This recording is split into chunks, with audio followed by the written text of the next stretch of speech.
Worcester branch of the Wayne County Public Library. And if you can't tell from my apron, I am recording a library kitchen video right now.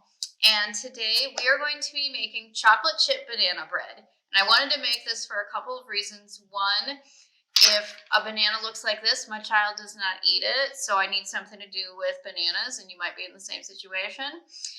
And then two, I wanted to be able to share something delicious with our Breakfast Book Chat folks. So Breakfast Book Chat is a program that we do here at the Worcester branch, where you can come and just talk about whatever books you're currently reading or enjoyed recently, while you have some pastries or coffee or maybe some orange juice. And so check out our upcoming schedule of when that is happening next. Anyway, to make this chocolate chip banana bread, we are going to start by peeling and smushing 4 bananas. And, you want them to be pretty ripe. And I'm going to do this. Alrighty. And so we're going to start with the 4 bananas, and ultimately this is going to make 1 loaf. I'm going to have all of the ingredients in the description on our YouTube channel, and then I'll verbalize them as well.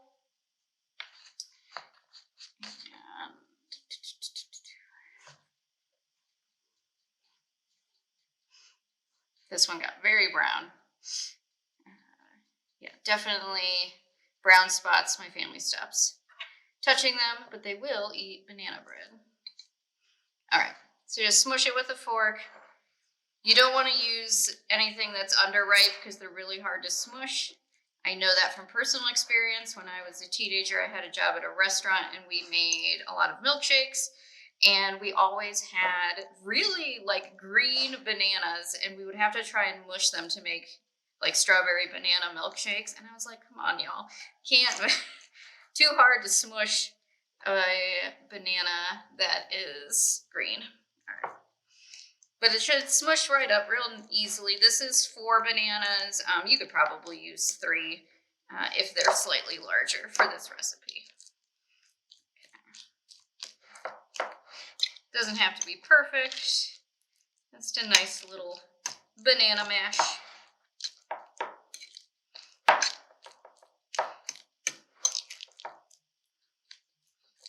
All right, voila, 4 bananas smushed. We're going to set that aside, and our next step is going to be, pardon my reach, to grab a bowl, and we're going to cream together 1 stick of butter, voila, and a 1/4 cup of granulated sugar and a 1/4 cup of brown sugar. I have my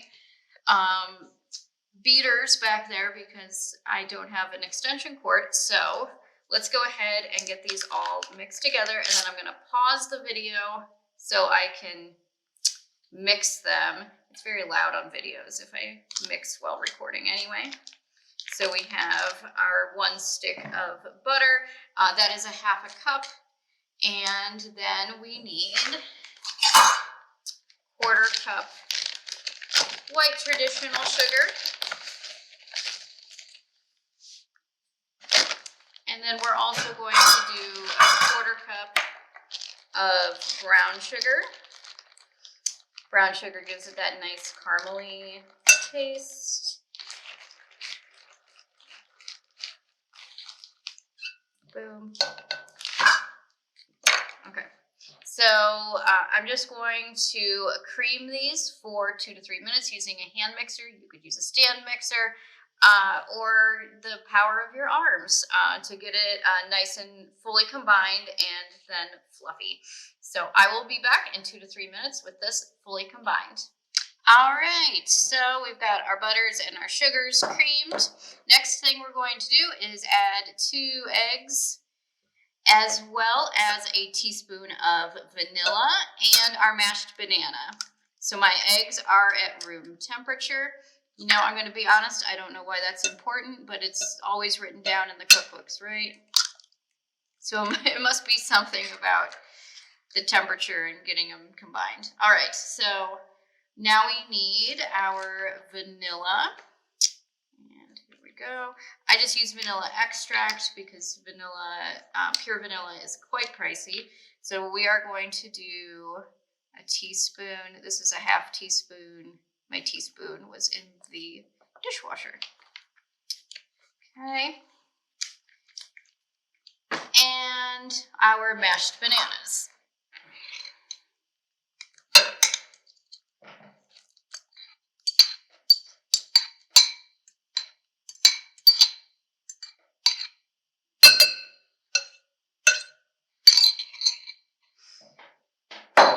All right, and again, we are going to mix this really well. I'm going to use my hand mixer. I know what I'm talking about. So I'm going to come back, I'm going to combine these, and then our next step is going to be add all of the flour, baking soda, that sort of stuff. So again, be right back. Okay, so this is our mashed banana egg mixture. It is quite liquidy, so we need to add our dry ingredients next. And those are going to consist of 1.5 cups of all-purpose flour. There's 1 cup. And here is the half cup.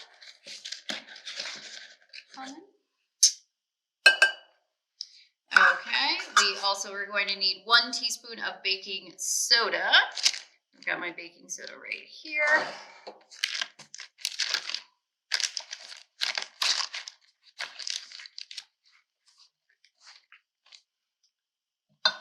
So this one we need 1 teaspoon, and so I need 2 of my halves. Set this aside. We also need some baking powder. This baking powder, we just need 1/2 teaspoon. So, perfect. All right. And we're just going to mix this up. And I'm just going to mix it by hand with this spoon. And kind of gently fold.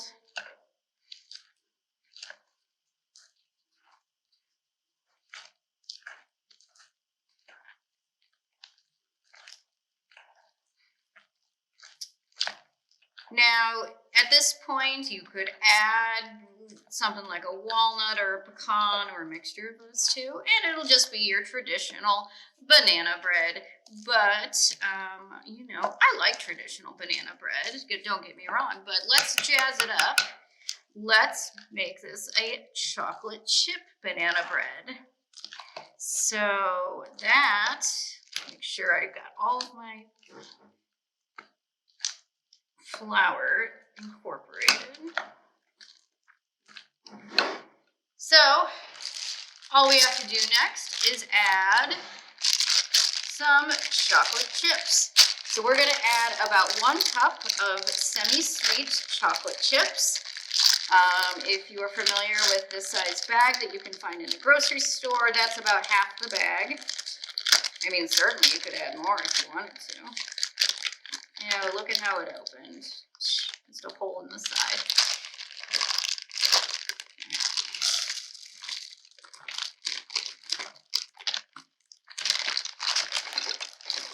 A little extra shake for good measure, right?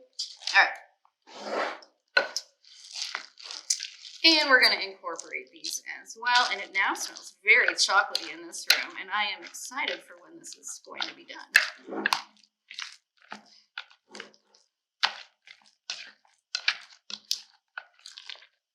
Okay, so while this has all been going on, my oven has been preheating to 350.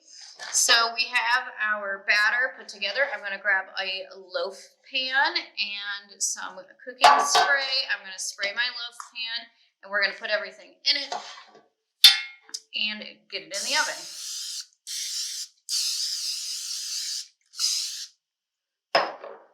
I like cooking spray. I know some folks swear by just using like Crisco or butter with flour. I'm lazy, so use my cooking spray. All right.